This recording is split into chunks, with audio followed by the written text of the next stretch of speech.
Can you introduce yourself? Sure.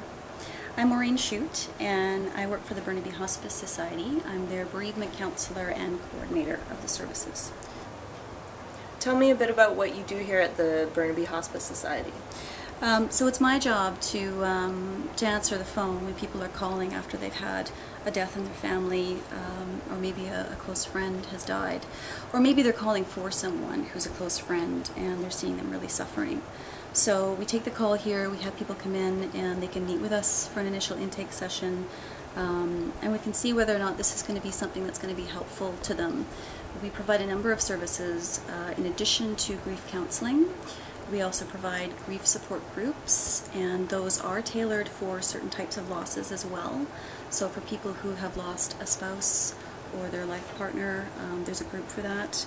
For people who have lost a parent and they were really close to that parent, or maybe they were the one who was caring for that parent as well in their last stages of life. We have groups as well for people like that.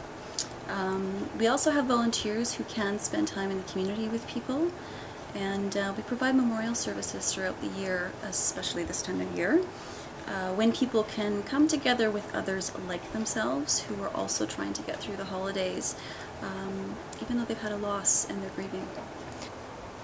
Can you give us some tips or advice for people who may be missing loved ones during the holidays?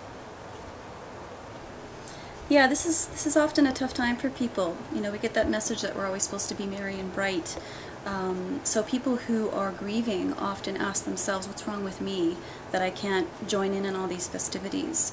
I think when you're seeing the holidays come on the horizon and you know that you're going to be missing that person, it might be important for you to, ask yourself, what's the most important part of the holiday for me that I do need to still practice or maintain?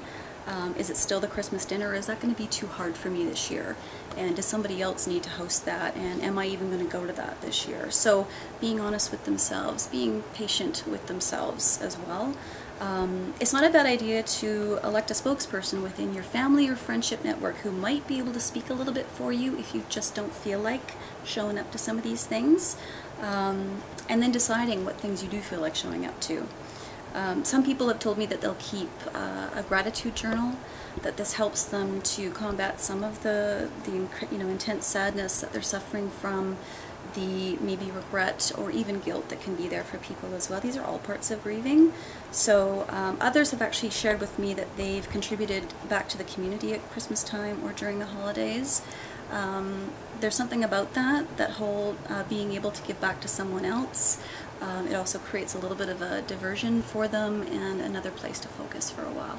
So people have a lot of different ways of getting through the holidays. I don't think there has to be one specific way. It's really what works for them.